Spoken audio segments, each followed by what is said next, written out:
it comes to executive engagement, it's really important for both the kind of external kind of ecosystem to enforce kind of credibility, and super important to get internal cut through as well, so organisational buy-in. Maintaining it is tricky, but I sort of found that if you kind of align up front with your internal executive stakeholders around what you're solving for, what are the key thematics that's important to them, that sets you off on the right foot.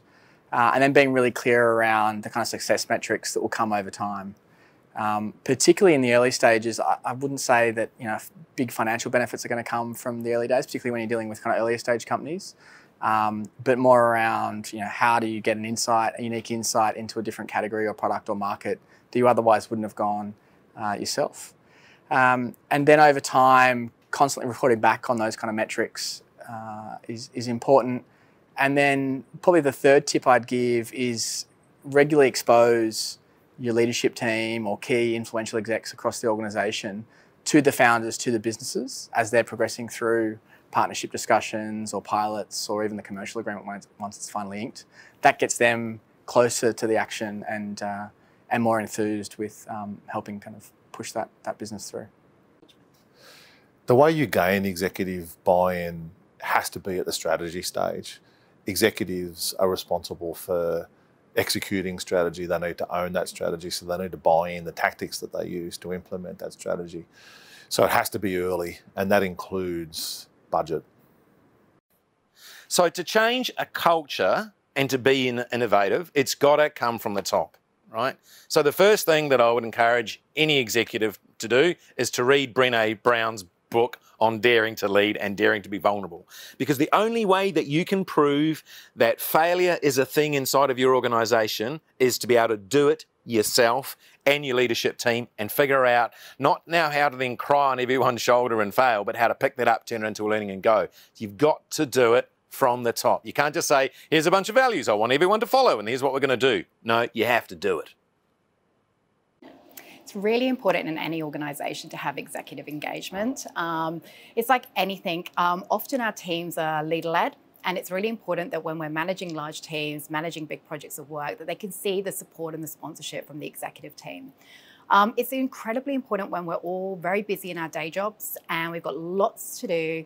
Often this is not necessarily top of our priority list. So if they can see and if we can support innovation, but also if they can see the executives behind innovation, they're more likely to give us discretion or effort. They're more likely to kind of go above and beyond. But more importantly, it's about building that sort of creative energy within an organisation to get the job done and to deliver successful outcomes.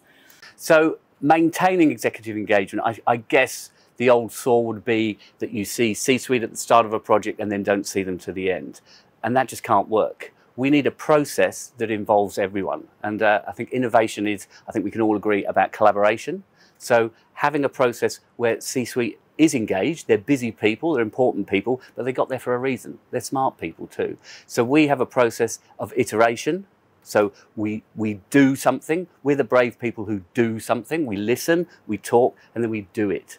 And I think that's the best way of engaging C-suite. Provoke a conversation by showing them something that's halfway to the answer. So we do that regularly along the process. So it's listen, do, and then debate. And we think that's the best, quickest way of working and a way of getting all that smartness from C-suite baked into the thing or service that we're trying to create. So for me, what drives an innovation culture is clearly the executive sponsorship from the board, executives and senior leaders all the way through the organisation. And the second piece to that is to be able to have the agile teams to be able to work together, to be able to co-design and create opportunities that will scale for our members. The way I gain executive engagement and maintain it, I would say, it's very, actually, that's the trickiest thing to do about innovation, really. And I would say it's about who to engage in the process and then how. I would say that you need to talk to different types of executive. You cannot only rely on one person, because if this person goes out, you're basically, the program is like done. So having like a portfolio of like different executive you can engage, and then like, I guess face-to-face is then like the main thing, and having like a clear understanding of like how innovation can support their own priorities and their own agenda is actually very key for the success of any innovation program. And it's kind of like, it's just, I would say there is not like a recipe that I could just like write down and give to you and say, here you go, it's going to be a success.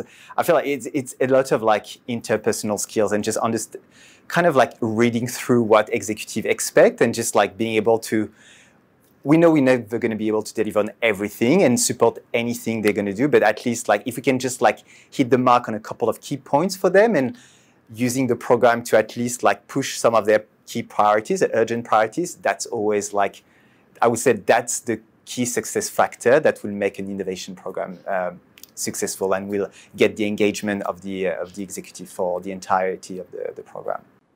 The best way to maintain executive buy-in through to the outcome is they have to be engaged in the process. What we found is if it's given to other parts of the business that may be outside of their domain, that can cause some friction because different businesses, different parts of the business have different priorities.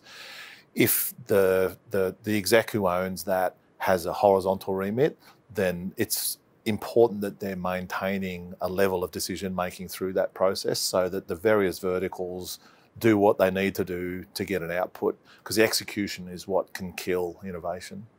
Executive engagement for me as a CEO of startups is absolutely critical. The way that I gain it is largely using my network to get in there. If I don't get executive engagement, I don't go there because I can't get the push through, I can't get the cut through on some of the key issues.